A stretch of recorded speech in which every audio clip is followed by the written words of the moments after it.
नमस्कार दोस्तों, स्वागत है आपका एक बार फिर हमारे channel sine theta cos theta पे। तो चलिए पढ़ाई शुरू करते हैं।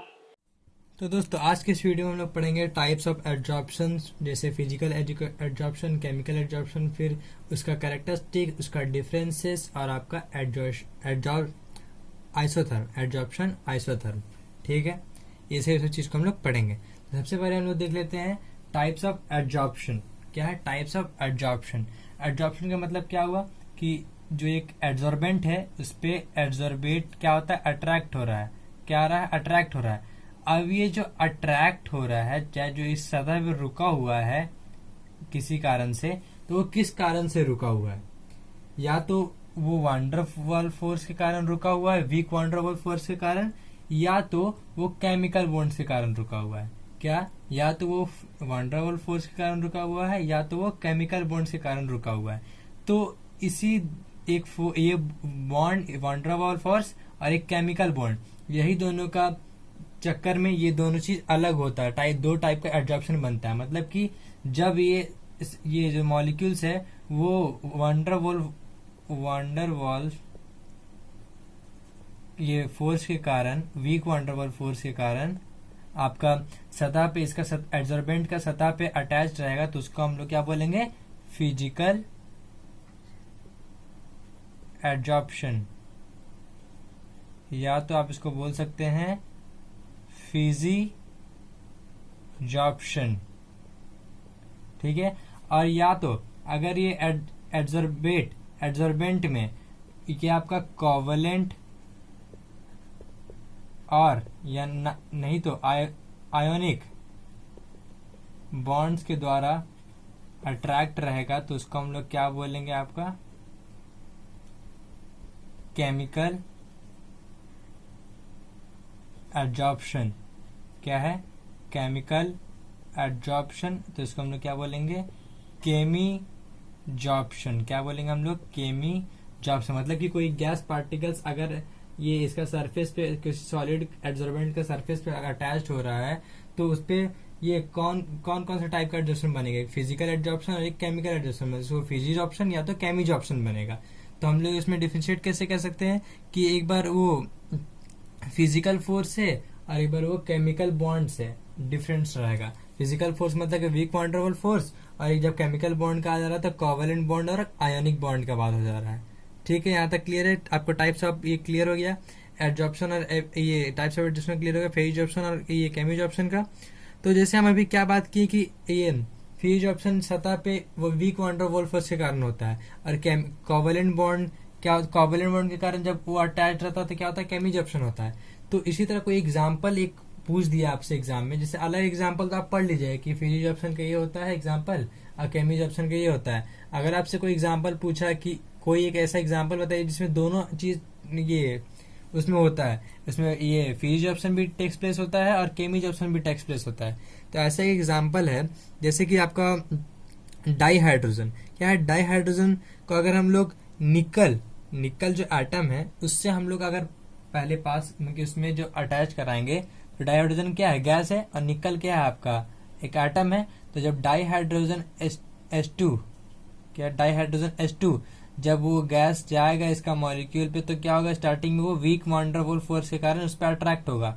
क्या होगा? वीक वांडरवॉल फोर्स के कारण डाई हाइड्रोजन उस पर अट्रैक्ट होगा। और जब उसका सरफेस पे रह जाएगा, तो उस सरफेस पे रहने के बाद वो क्या होगा? हाइड्रोजन जो एस टू है, डिहाइड्रोजन क्या है, वो डिसोसिएट हो जाएगा और फिर हाइड्रोजन एटम फॉर्म करेगा। डिसोसिएट होने के बाद हाइड्रोजन एटम फॉर्म करेगा और फिर वो उसका सरफेस पे केमिकल कोवलेंट बॉन्ड के द्वारा निर्धारित रहेगा, उसमें कि उसमें रुका हुआ रहेगा। समझ में आया? एक एग्जांपल आपका, ये एग्जांपल आपको पूछ सकते हैं कि कोई ऐसा एग्जांपल बताइए जिसमें दोनों चीज होता है, फिजिजॉर्प्शन और केमिजॉर्प्शन दोनों चीज। तो आप ये एग्जांपल आप लिख सकते हैं एग्जाम में। ठीक है, क्लियर है? तो हम लोग कैरेक्टरिस्टिक्स ऑफ फिजिजॉर्प्शन पढ़ते हैं, फिर उसके बाद केमिजॉर्प्शन पढ़ेंगे। तो दोस्तों जैसे कि आप लोग अपना स्क्रीन पे देख सकते हैं कि क्या लिखा हुआ है, कैरेक्टरिस्टिक्स ऑफ फिजिजॉर्प्शन लिखा हुआ है। तो हम लोग इसे क्या करेंगे, कोई कोई 5 कैरेक्टरिस्टिक्स इसको हम लोग क्या करेंगे, पढ़ेंगे। जैसे कि सबसे पहला कैरेक्टरिस्टिक्स हो गया कि आपका, जैसे आप लोग एडजॉर्प्शन में जानते हैं, एडजॉर्प्शन का मतलब क्या होता है कि उसका सरफेस पे अटैच्ड होता है वो जो गैस, तो उस पे वो एडजॉर्प्शन होता है। क्या होता है, एडजॉर्प्शन होता है। तो एडजॉर्प्शन में मेन रोल क्या होता था कि जिसका सरफेस एरिया बड़ा होगा तो उसमें एडजॉर्प्शन ज्यादा होगा, उसमें ज्यादा रेट से होगा, ज्यादा स्पीड से होगा।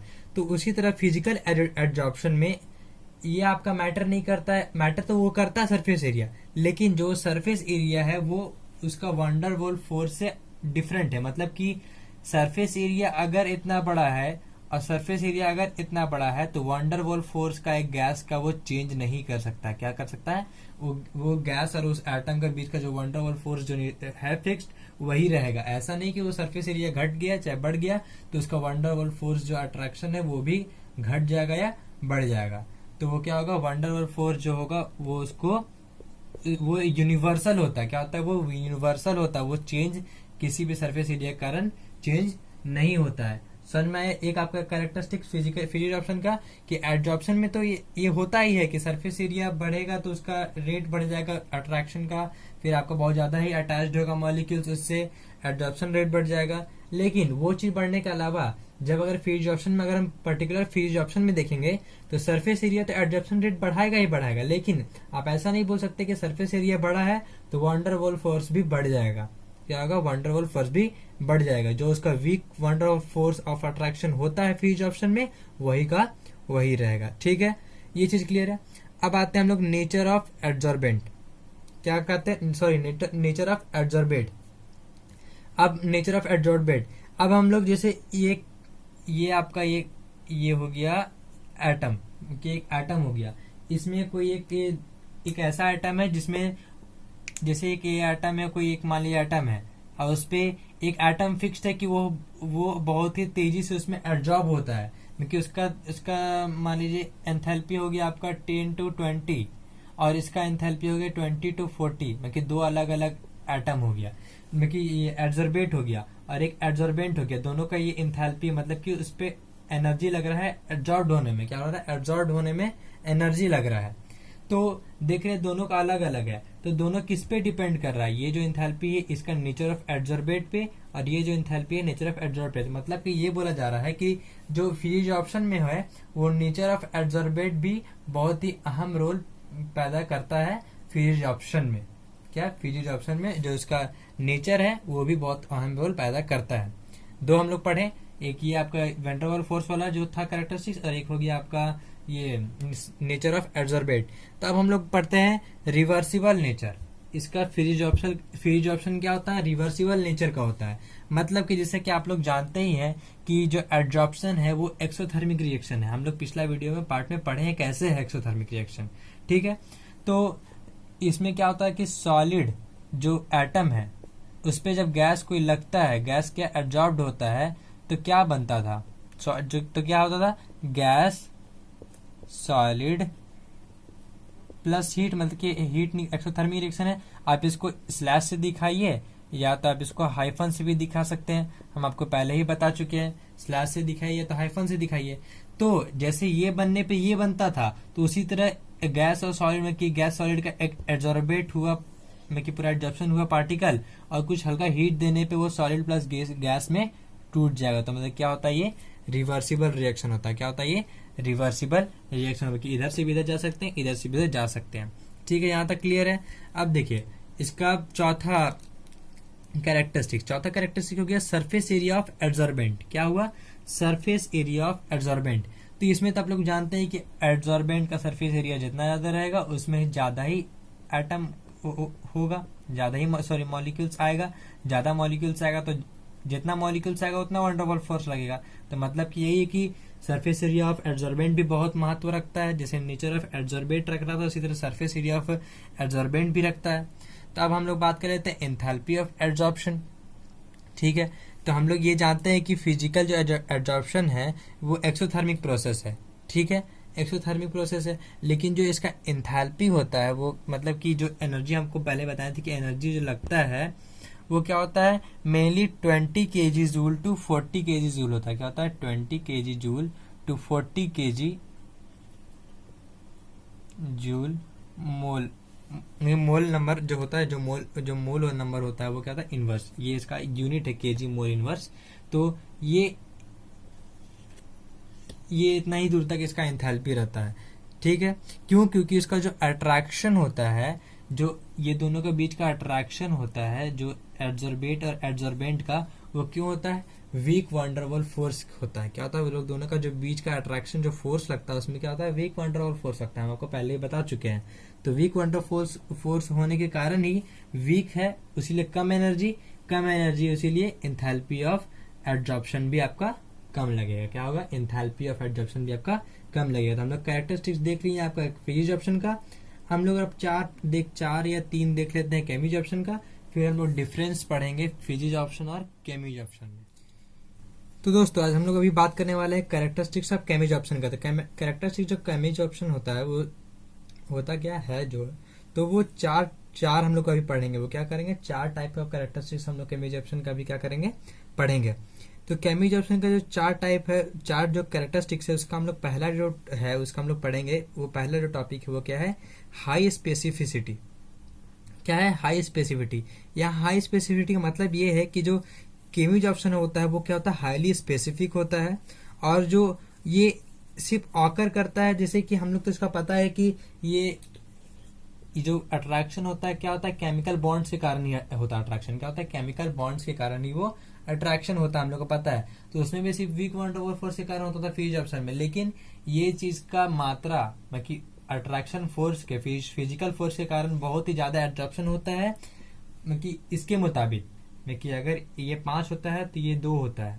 जैसे कि अगर पूरा दुनिया में ये ऐसा 5 टाइप में 5 जगह एड्जॉर्प्शन होता है फिजिकल एड्जॉर्प्शन, तो ये सिर्फ 2 ही जगह होता है। मतलब कि थोड़ा ये रेयर केस होता है। क्या होता है? थोड़ा रेयर केस होता है केमिज ऑप्शन का। क्या होता है? थोड़ा रेयर केस होता है केमिज ऑप्शन का। ये सिर्फ कुछ ही जगह होता है। Some possibility of chemical bonding between adsorbent and adsorbed. ये होगी आपका हाईली स्पेसिफिटी का ये आपका ये मतलब। तो इसका एग्जांपल हो गया जैसे कि किसी भी सरफेस पे ऑक्साइड फॉर्मेशन होता है तभी ऑक्सीजन ऐड होता है, या तो किसी भी सरफेस पे हाइड्राइड फॉर्मेशन होता है तभी ये जाके क्या होता है और उसमें गैस ऐड केमिकल बॉन्डिंग के द्वारा ऐड होता है। समझ में आ रहा है ना आपको? कोई दिक्कत तो नहीं होना चाहिए इसमें। ठीक है, ये आपका हाईली स्पेसिफिसिटी का आपको मतलब यहाँ समझ में आ गया। तब आपको समझना है आपको दूसरा जो कैरेक्टरिस्टिक उसमें क्या है? इरिवर्सिबिलिटी। क्या है? इरिवर्सिबिलिटी। तो जैसे आपका ये फिजिक्स ऑप्शन में रिवर्सिबल था, इसमें इरिवर्सिबिलिटी है। मतलब कि उसमें जो सॉलिड और गैस के कारण जो गैस और सॉलिड प्लस हीट हो रहा था तो उसमें रिवर्ट हो जा रहा था। तो इसमें क्या होगा? इसमें रिवर्स नहीं होगा। देखिए फिजिकल एड्जॉर्प्शन और केमिज ऑप्शन ये दोनों एड्जॉर्प्शन का पार्ट है, मतलब कि दोनों एक्सोथर्मिक रिएक्शन है, तो दोनों में हीट निकलेगा। लेकिन जो फिजिकल एड्जॉर्प्शन है वो कि जो एक्सोथर्मिक रिएक्शन है उसमें जो होता है बहुत ही फास्ट रेट में होता है, और जो केमिकल एड्जॉर्प्शन है उसमें जो एक्सोथर्मिक रिएक्शन है क्या होता है? बहुत ही वेरी लो स्टेट में होता है। क्या होता है? बहुत ही लो में कि वेरी स्लो होता है उसका रेट। तो आपको ये सभी जो पॉइंट बता रहे हैं ये सभी सबको आपको समझ के याद रखना होगा। आपको इस तरह का एक नंबर का क्वेश्चन में पूछ सकता है। ठीक है, यहाँ तक क्लियर हो गया। तब आपको तीसरा है सरफेस एरिया ऑफ एड्जॉर्बेंट। मतलब कि जो उसमें आपका था इसमें भी वही चीज है। सरफेस एरिया ऑफ एड्जॉर्बेंट आपका फिजिक्स ऑप्शन में क्या था कि सरफेस एरिया बढ़ेगा तो आपका वो भी क्या बढ़ेगा? इससे एड्जॉर्प्शन बढ़ेगा। और इसमें भी क्या है? सरफेस एरिया अगर बढ़ेगा केमिज ऑप्शन में तो इसमें भी वो चीज बढ़ेगा। क्या बढ़ेगा? आपका एड्जॉर्प्शन बढ़ेगा। सरफेस एरिया दोनों में क्या है? मेन फैक्टर काम कर रहा है। ठीक है, अब आते हैं एंथैल्पी ऑफ एड्जॉर्प्शन। क्या होता है एंथैल्पी ऑफ एड्जॉर्प्शन? तो इसमें क्या था? 20 to 40, बस बहुत ही लो था। 20 to 40 kJ जूल पर मोल इनवर्स था। ठीक है, ये पर मोल था तो वो चीज बहुत ही कम था। लेकिन केमिज ऑप्शन में क्या होता है? जो एंथैल्पी होता है वो बहुत ही ज्यादा होता है। 80 to 240 होता है। क्या होता है? 80 kJ joule mole inverse two 240 kJ joule mole inverse. क्या होता है? इतना दूर तक का होता है, इतना रेंज में होता है। क्यों? क्योंकि इसमें केमिकल बॉन्ड फॉर्मेशन होता है इसलिए इतना ज्यादा एनर्जी लगता है। उसमें वीक वन टू फोर्स था उसीलिए वो उसमें कम फोर्स लग रहा था, मतलब कम एंथैल्पी लग रहा था। ठीक है, यहाँ तक क्लियर है। तो दोस्तों जैसे कि अपने स्क्रीन पे आप लोग देख सकते हैं कि ये फिजिकल एड्जॉर्प्शन का ये कैरेक्टरिस्टिक्स का कैरेक्टरिस्टिक्स है, और ये केमिकल एड्जॉर्प्शन का, ये दोनों का डिफरेंशिएशन हम डिफरेंस पढ़ रहे हैं। क्या पढ़ रहे हैं? डिफरेंस पढ़ रहे हैं। तो आपको पता है कि physical adsorption one two all force के कारण लगता है। केमिकल एड्जॉर्प्शन केमिकल बॉन्ड के कारण हो गया, पहला हो गया। ये स्पेसिफिक इन नेचर है, ये हाईली स्पेसिफिक इन नेचर है। अभी हम लोग पढ़े कि ये अगर ये 5 होता है तो ये 2 होता है, मतलब ये 5 तो होता है ना, क्योंकि ये स्पेसिफिक है और ये हाईली स्पेसिफिक है। क्या है, ये स्पेसिफिक है क्योंकि वंडरवॉल फोर्स तो भी लगता है, कम ही लगता है, लेकिन उससे भी कम लगता है ये केमिकल बॉन्डिंग वाला चीज। ठीक है, ये रिवर्सिबल है हम लोग पढ़े, और ये इरिवर्सिबल है, इसमें कोई डाउट नहीं है। ठीक है, ये लिक्विफिएबल गैसेस है और ये ऑल गैसेस। अब समझिए इसमें क्या है, ये गैसेस नहीं है। देखिए लिक्विफिएबल गैसेस जो हम क्या बोलते हैं, सॉलिड में जो गैस अट्रैक्ट हो रहा है वो लिक्विफिएबल गैस ज्यादा, अगर अट्रैक्शन तो वंडरवॉल फोर्स की और भी किसी गैस में होता है, लेकिन जो लिक्विफिएबल गैसेस होता है उसमें वो वंडरवॉल फोर्स का जो अट्रैक्शन, वंडरवॉल फोर्स का जो अट्रैक्शन होता है वो बहुत ज्यादा होता है। और जो केमिज ऑप्शन में जो ये रिएक्ट करता है गैस, वो क्या करता है, वो जो गैस पर्टिकुलर गैस बना है, जो जितना भी सारा गैस बना है वो सारा गैस क्या होता है, कि ऐसा नहीं कि सारा गैस रिएक्ट कर रहा है, उस पर्टिकुलर आइटम के लिए जो गैस रिएक्टेंट के लिए बना है वो गैस वो क्या होगा, रिएक्ट होगा। मतलब कि उस पर्टिकुलर के लिए ऑल गैस का बात कर रहे हैं हम लोग, सबके लिए ऑल गैस का नहीं बात कर रहे हैं, उस पर्टिकुलर आइटम के लिए ऑल गैस का बात कर रहे हैं। ठीक है, यहाँ तक क्लियर है? चलिए ठीक है। अब हम लोग यहाँ बात कर रहे हैं फ्यूज ऑप्शन में एंथैल्पी। 20 to 40 kJ मोल पर मोल है, और इसमें 80 to 240, ये भी हम लोग पढ़ लिए हैं। अब देखिए ये फ्यूज ऑप्शन क्या होता है, लो टेम्परेचर में ये टेक्स प्लेस लेता है, और ये जो केमिज ऑप्शन क्या होता है, ये हाई टेम्परेचर में ये टेक्स प्लेस लेता है। ये चीज क्लियर है? क्यों? क्योंकि इसमें ये एक्सोथर्मिक रेट ज्यादा ही स्पीड होता है, इसमें एक्सोथर्मिक रेट स्लो होता है। और एक्सोथर्मिक से डिपेंडेंट एक और चीज है कि decrease with increase of temperature, मतलब कि physical absorption decreases with increase of temperature, chemical absorption increases with increase of temperature. मतलब कि इसमें एक्सोथर्मिक, ये जो एक्सोथर्मिक प्रोसेस है वो लो होने के कारण इसमें अगर टेम्परेचर भी इंक्रीज करते हैं तो वो चीज इंक्रीज ही करेगा। लेकिन फिजिकल एब्जॉर्प्शन में हम लोग क्या करते हैं, इंक्रीज करते हैं अगर ये टेम्परेचर को, तो क्या होता है, डिक्रीज कर जाता है फिजिकल एब्जॉर्प्शन। ठीक है, यहाँ तक क्लियर है? ठीक है। अब देखिए वो वीक वंडरवॉल फोर्स है, लगता है फिजिकल एब्जॉर्प्शन में, तो उसमें ज्यादा कुछ हम लोग को एक्टिवेशन के लिए नहीं करना पड़ता है, no appreciable activation energy is needed. मतलब कि आप लोग यहाँ देख सकते हैं कि एंथैल्पी बहुत कम लग रहा था, उसमें हम लोग को ज्यादा ये एक्टिवेशन के लिए एनर्जी ज्यादा नहीं लगता है, लेकिन ना के बराबर लगता है। लेकिन केमिकल एब्जॉर्प्शन में देख रहे हैं कि 80 to 250 लग रहा है, तो इसमें हम लोग को हाई एक्टिवेशन एनर्जी चाहिए उसको, मतलब कि एक्टिवेट करने के लिए, वो एब्जॉर्प्शन क्या करने के लिए, एक्टिवेट करने के लिए। और एक चीज, जब वंडरवॉल फोर्स लग रहा है तो एक उस पे जो सरफेस पे लेयर बनेगा वो मल्टी लेयर बनता है, लेकिन जो केमिकल एब्जॉर्प्शन होता है वो क्या होता है, एक ही लेयर पे क्या होता है, वो रिएक्ट करता है। क्या करता है, एक ही लेयर को वो रिएक्ट करता है। इसमें क्या करता है, इसमें मल्टी लेयर बनाता है, इसमें क्या होता है, मोनो लेयर होता है रिजल्ट में। ठीक है, यहाँ तक क्लियर है? कोई दिक्कत इसमें नहीं है? कोई दिक्कत? चलिए कोई दिक्कत नहीं है। अब हम लोग पढ़ेंगे एब्जॉर्प्शन आइसोथर्म। इसको जरा ध्यान से समझिए क्योंकि ये बहुत ही पेचीदा है। क्या है, बहुत ही पेचीदा है। तो दोस्तों जैसे कि आप लोग देख सकते हैं एब्जॉर्प्शन आइसोथर्म, जो कि बहुत ही पेचीदा है, इसको जरा ध्यान से समझिएगा। तो इसका डेफिनेशन सबसे पहले हम लोग समझ लेते हैं कि एब्जॉर्प्शन आइसोथर्म क्या बोलता क्या है। तो the variation in the amount of gas, क्या होता है, अमाउंट ऑफ गैस, मतलब कि जो एब्जॉर्प्शन में जो एक एब्जॉर्बेंट में जो भी अमाउंट ऑफ गैस एब्जॉर्ब हो रहा है, तो इसमें इतना हो रहा है एब्जॉर्ब, मान लीजिए इसमें कुछ इतना हो रहा है और इसमें इतना हो रहा है, तो क्या है, द वेरिएशन, क्या हो रहा है, variation amount of gas absorb bye absorbent के द्वारा एब्जॉर्ब किया जा रहा है विथ प्रेशर, कोई प्रेशर लग रहा है उसमें, कुछ प्रेशर के कारण ही हो रहा है, कुछ pressure at a constant temperature. क्या होना चाहिए, टेम्परेचर क्या होना चाहिए, कांस्टेंट होना चाहिए। तो इसको, इस तीनों चीज को, क्या, variation of amount of gas और इसका ये प्रेशर विथ प्रेशर और एक कांस्टेंट टेम्परेचर, ये तीनों को हम लोग एक्सप्रेस करते हैं एक कर्व से। क्या करते हैं, एक ग्रामेटिकल कर्व से एक्सप्रेस करते हैं। क्या करते हैं, एक ग्रामेटिकल कर्व से एक्सप्रेस करते हैं। इसको हम लोग बोलते हैं एब्जॉर्प्शन आइसोथर्म। क्या बोलते हैं, एब्जॉर्प्शन आइसोथर्म। अब देखिए ग्राफिकली को तो हम लोग बोल दिए एब्जॉर्प्शन आइसोथर्म। तो ये जो ग्राफिकली है, जो चाहे अगर हम इसको अल्जेब्रिकली हम लोग अभी बनाएंगे, तो ये दोनों को कौन इन्वेंट किए थे, फ्रेंडलिक। क्या नाम था, फ्रेंडलिक, FREU, ठीक है, NDLICH, क्या है इसका नाम, फ्रेंडलिक एब्जॉर्प्शन आइसोथर्म। क्या है, फ्रेंडलिक एब्जॉर्प्शन आइसोथर्म। तो ये क्या किए थे, एक एम्पेरिकल रिलेशनशिप निकाले थे जैसे ये तो आपका इसका फॉर्मूला हो गया एडजॉर्प्शन आइसोथर्म का। तो उस जो फॉर्मूला है उस फॉर्मूला के अनुसार ही एक जो ग्राफ निकलता है, किसी एक इक्वेशन के कारण ही निकलता है ना ग्राफ। तो ये जो ग्राफ हम जो बात किए किसका किसका बीच में, जो गैस एब्जॉर्ब हो रहा है अमाउंट ऑफ गैस, और फिर जो प्रेशर, एक विथ प्रेशर किसी प्रेशर के कारण, और एक एट अ कांस्टेंट टेम्परेचर, वो किसी कर्व के द्वारा क्या आ रहा है, एक्सप्रेस किया जा रहा है। अब वो कर्व किस इक्वेशन से आ रहा है जिसमें वो तीनों चीज रहेगा। तो हम लोग चलिए इस इक्वेशन को बात करते हैं। तो वैसा एक इक्वेशन वो फाइंड किए थे, empirical relationship between quantity of gas absorb by a unit mass. Quantity of gas को हम लोग डिनोट कर दे रहे हैं एक्स से, ठीक है, सॉरी एक्स से डिनोट कर रहे हैं कि हम जल्दी आगे इसको नहीं देख रहे, इसमें आगे हम लोग देख रहे हैं क्या है, उसको एग्जाम उसका डेफिनेशन क्या पढ़ ले रहे हैं हम लोग। Quantity of a gas absorb by unit mass of a solid absorbent and pressure at a particular temperature. This relationship expressed by a friendly adsorption isotherm. इसमें क्या है, इसमें क्या बोल रहा है कि जो ऐसा रिलेशनशिप फाइंड किए हैं जिसमें जो गैस एब्जॉर्ब हो रहा है यूनिट मास के by unit mass, quantity of gas absorb by unit mass, ये किसके द्वारा, एब्जॉर्बेंट के द्वारा, एट अ पर्टिकुलर टेम्परेचर, क्या है, at a particular temperature with some pressure में, कि कुछ प्रेशर में एट अ पर्टिकुलर टेम्परेचर। एक इक्वेशन फाइंड किए थे, क्या किए थे, x by M equal to K into P का पावर 1/n। क्या किए थे वो, एक ऐसा इक्वेशन फाइंड किए थे, x by M equal to K into P का पावर 1/n।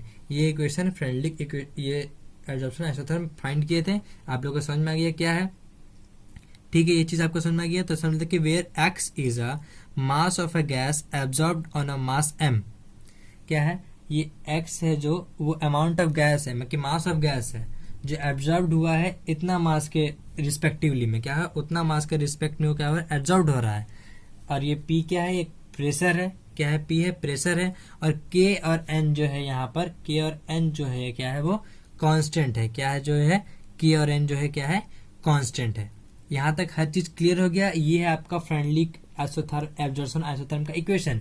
अब हम लोग बात करते हैं ये जो ग्राफ है वो क्या है, वो जो ग्राफ है वो, तो ये जो रिलेशनशिप है आप लोग जानते हैं कि इसको हम लोग किससे रिप्रेजेंट कर रहे हैं, एक कर्व से रिप्रेजेंट कर रहे हैं।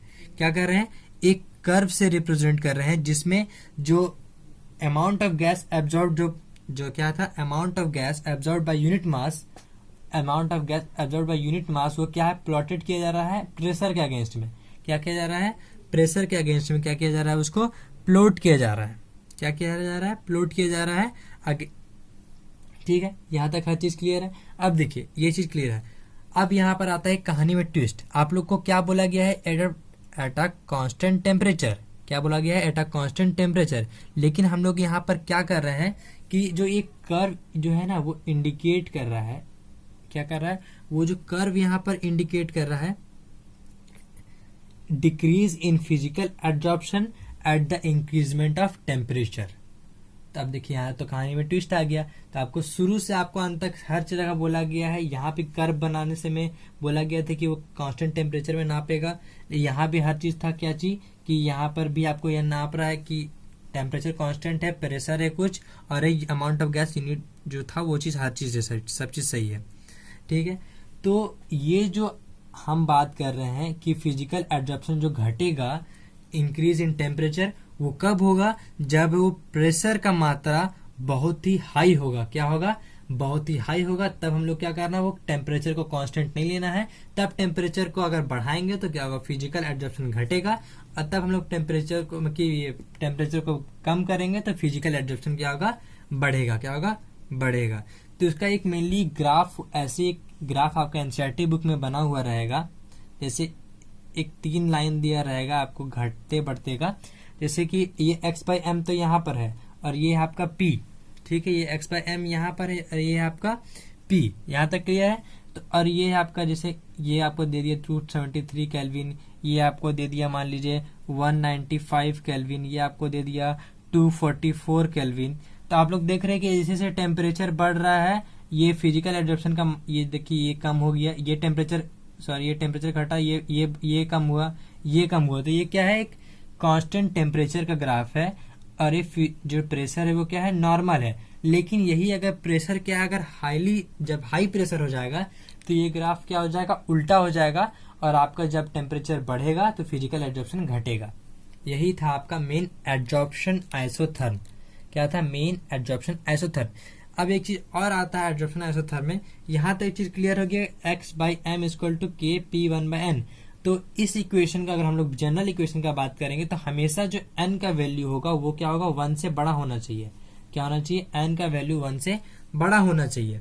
और आगे देखते हैं, अगर हम लोग इसको log लेते हैं, इसको log से इंटू करते हैं तो ये क्या हो जाएगा, log x/m। ठीक है, अब यहाँ पर k बाहर है, ठीक है, k बाहर है तो यहाँ k बाहर नहीं करना है, ये कांस्टेंट। तो क्या हुआ, जब log है तो जब log ab log into a into b होता है तो क्या होता है, प्लस में हो जाता है। याद रखिएगा, log a इंटू b है तो log a plus log b हो जाएगा। तो log k इंटू p है तो log k प्लस, और देखिए log में क्या होता है, log a into power n होगा तो क्या हो जाता है, n इंटू log a होता है। तो यहाँ पावर 1/n है तो 1/n इधर चला गया इंटू log p, क्या हो जा रहा है, इंटू log p।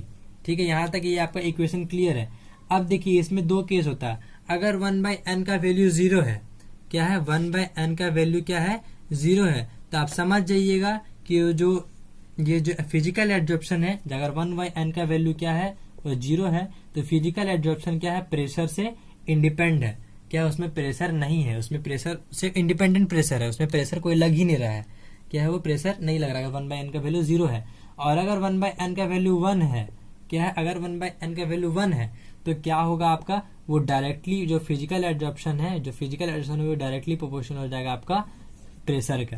क्या हो जाएगा, फिजिकल एब्जॉर्प्शन जो हो जाएगा वो डायरेक्टली प्रोपोर्शनल हो जाएगा प्रेशर का। और यहाँ फिजिकल एब्जॉर्प्शन से हमको क्या किसे डिनोट कर दे रहे हैं, x/m से, क्योंकि x/m क्या हो रहा है, amount of gas absorb by a particular mass, मतलब कि यहाँ एब्जॉर्बेंट, ये हो जा रहा है, ये एब्जॉर्बेट का काम कर जा रहा है। ठीक है, यहाँ तक क्लियर है। और हमेशा याद रखिए कि इसका जो वैल्यू होता है 1/n का इस इक्वेशन में, वो क्या होता है, 0 से 1 का बीच में होता है। क्या होता है, 0 से 1 का बीच में होता है। लेकिन अगर दो एक्सेप्शनल केस 0 या 1 आता है तो इसके दो कंडीशन हम लोग देख लिए। तो हम लोग का यहाँ पर ये टॉपिक खत्म होता है। आगे जाके हम लोग और भी कुछ चीज को पढ़ेंगे, देखेंगे और समझेंगे। ठीक है, तो